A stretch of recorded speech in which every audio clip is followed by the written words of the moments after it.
بسم الله والحمد لله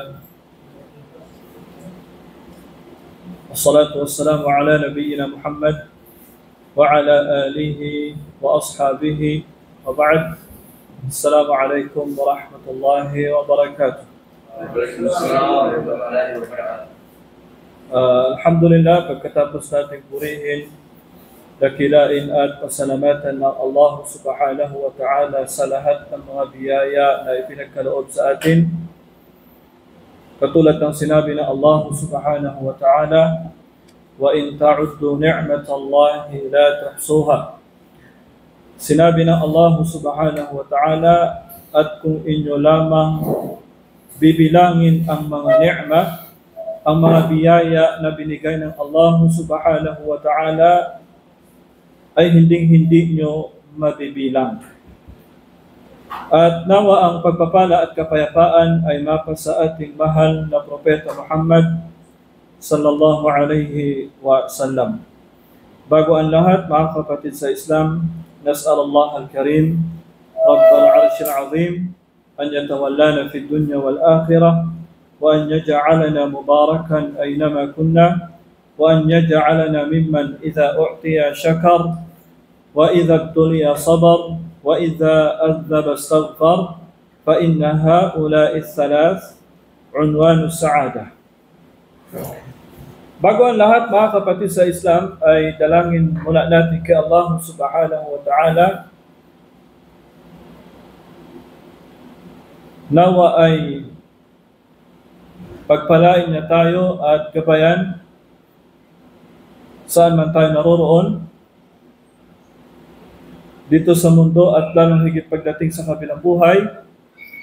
Ganon din dalangin natin kay Allah subhanahu wa ta'ala nawa ay ibilang niya tayo sa kanyang mga alipin na nagpapasalamat lagi sa kanya sa lahat ng mga biyaya at nagtitiis sa lahat ng mga pagsubok at humihingi ng kapatawaran sa tuwing tayo ay nakakagawa ng kasalanan. Dahil sinabi ni Imam Ibn al-Qayyim rahimahullahu ta'ala, doon sa tatlong yon ay doon lamang paikot-ikot o pabalik-balik ang buhay ng bawat isa sa atin. Kaya naman, kapag nangyari yon, kapag biyaya, magpasalamat tayo kay Allah subhanahu wa ta'ala. At kapag pagsubok, magtiis tayo, magtimpi, magsabar. At kapag kasalanan, ay magmadali tayo sa paghingi ng kapatawaran kay Allah subhanahu wa ta'ala. Mga kapatid sa Islam, sa totoo lang nakakahiya na umupo dito sa inyong harapan. At ala kullin, ito ay bilang pagpapaalalahanan lamang, no? Hindi nangangahulugan na mas nakakahigit o mas may alam ang nandito sa harapan. Bagkus ito ay pagpapaalalahanan lamang dahil katulad ng sinabi ng Allah subhanahu wa ta'ala, وَذَكِّرْ فَإِنَّ الذِّكْرَى تَنْفَعُ الْمُؤْمِنِينَ. At magpapaalahanan kayo, katotohanan ang pagpapaalahanan ay nakakabuti sa inyong mga mananampalataya. At ganun din, ito ay pagpapatuloy ng inyong napag-aralan at nakuha kay Sheikh Hatim, hafizahullahu ta'ala. At kayo ay umabot na sa Al-Mabhathu Thalith min Khasa'isil Aqidatil Islamiyya. Umabot na kayo sa mga special at natatanging katangian ng ating pananampalataya. Umabot na kayo sa pangatlo ng mga katangian ng pananampalataya natin. No? Mga natatanging katangian ng ating pananampalataya. Pero bago ang lahat, bago tayo mag-proceed sa pangatlo, i-review muna natin ang panguna. Kapag kasi sinabi nating khasa'is, ang kanyang kahulugan ay mga natatanging katangian. Special na katangian ng ating paniniwala o pananampalataya na kung saan ang mga katangian na ito ay hindi natin makikita sa ibang mga relihiyon. At ito ay natatangi lamang sa Islam.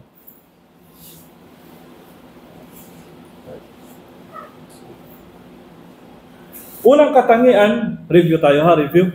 Unang katangian, at ito ay nakuha nyo na, tawqifiyya. Naam.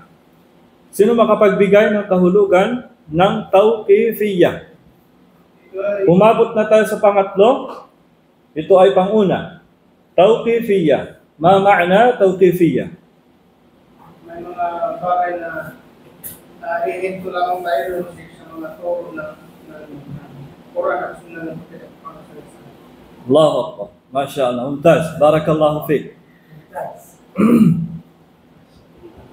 Ang tawqifiyya, katulad ng sinabi ni brother. Parang brother? Jamil. Jamil, no? Jabir. Ang kahulugan ng tawqifiyya, أن رسول الله صلى الله عليه وسلم قد أوقف أمته على مباحث العقيدة فلم يترك لهم شيئا إلا بينه فيجب على الأمة أن تقف عند الحدود التي حدها وبينها. Tayo mga kapatid sa Islam, hindi tumalikod sa atin si Propeta Muhammad sallallahu alaihi wasallam maliban na lamang ay maliwanag na ang lahat, na ituro na ang lahat. So tayo, isa ito sa mga special natatanging akida natin. Kung ano lang yung sinabi ng propeta at kung ano lamang ang nakalagay sa Quran patungkol sa paniniwala at pagsamba, ay doon na lamang tayo. Doon na lamang tayo. Hindi na kailangang dagdagan at mas lalong hindi na kailangang bawasan. So ang kailangan na lamang natin ay gawin na lang, pag-aralan na lang. So isa yon sa mga natatanging katangian ng ating pananampalataya. Tawqifiyya.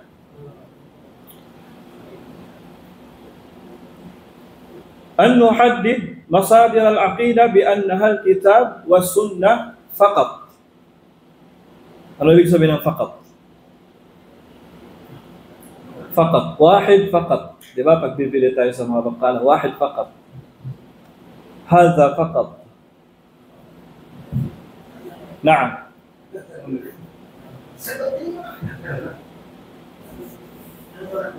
Faqat. Lang. Kumbaga sa Tagalog, lang.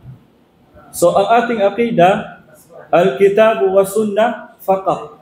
Lang. Kitab at sunnah, lang. Wala na tayong iba pang kinukuhaan ng ating pananampalataya at paniniwala maliban sa Al-Quran was Sunnah. Pangalawa, an naltazima bima jaa fil kitab was Sunnah. So, ganun din.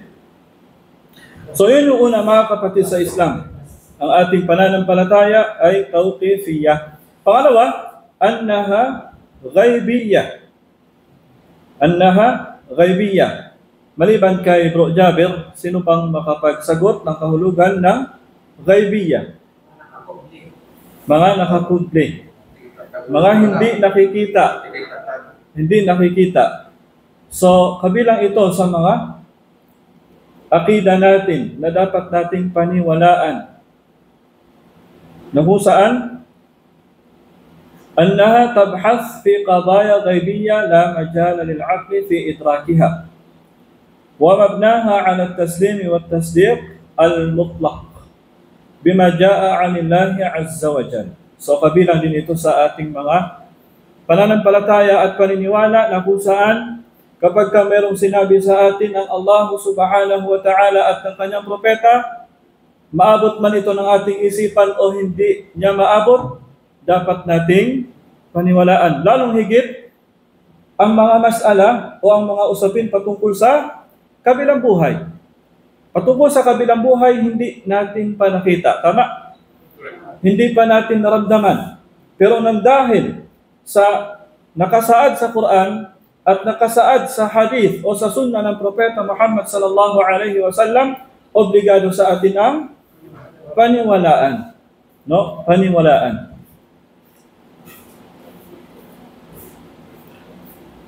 Paniwalaan natin at hindi natin kailangan mujadala. Hindi natin kailangan na magsagutan pa tayo, no?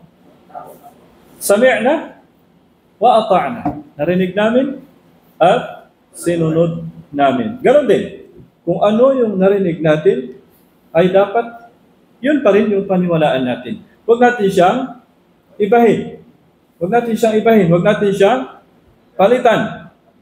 Lalong higit pagka patungkol sa mga katangian ng Allahu subhanahu wa ta'ala. So yun yung pangalawa, ghaibiyya. Tayyib. Pangatlo, mga kapatid sa Islam, annaha syumuliyya. Annaha syumuliyya. Ang kahulugan ng syumuliyya ay nasasakop niya lahat. Ang ating pananampalataya, ang ating akida, ay nasasakop niya lahat. Ang ating relihiyon, kahit anong aspeto ng buhay, pinapasok ng ating relihiyon. Katulad ng sinabi ng Allah subhanahu wa ta'ala, ma farratna fil kitabi min shay'. At wala kaming naiwan na hindi nailagay sa Quran, na kahit ano. Ang lahat ay nalagay sa Quran.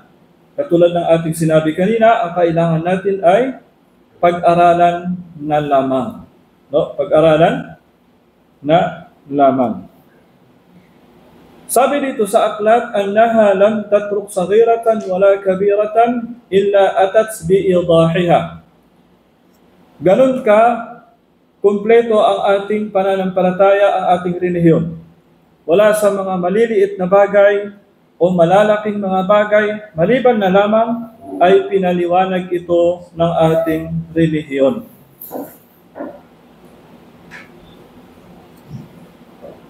ولا يتم إيمان العبد إلا عندما يخضع كل أمور حياته لهذا الدين. Sabi ng may akda, hindi sabi niya magiging ganap ang pananampalataya ng isang alipin, ang pananampalataya natin hanggat hindi natin ibalik o hanggat hindi tayo sumunod sa ating relihiyon. Dahil ang ating relihiyon ay sinabi ng Allah subhanahu wa ta'ala, al-yawma akmaltu lakum dinakum wa atmamtu alaykum ni'mati wa raditu lakumul Islam dina. Sinabi ng Allah subhanahu wa ta'ala, ang talatang ito ay bumaba kay Propeta Muhammad sallallahu alayhi wa sallam habang sila ay nasa Arafah, habang sila ay nagsasagawa ng Hajj sa Arafah, bumaba ang talatang ito na kung saan sinabi ng Allah subhanahu wa ta'ala, at sa araw na ito ay ginawa ko ng ganap para sa inyo ang inyong relihiyon.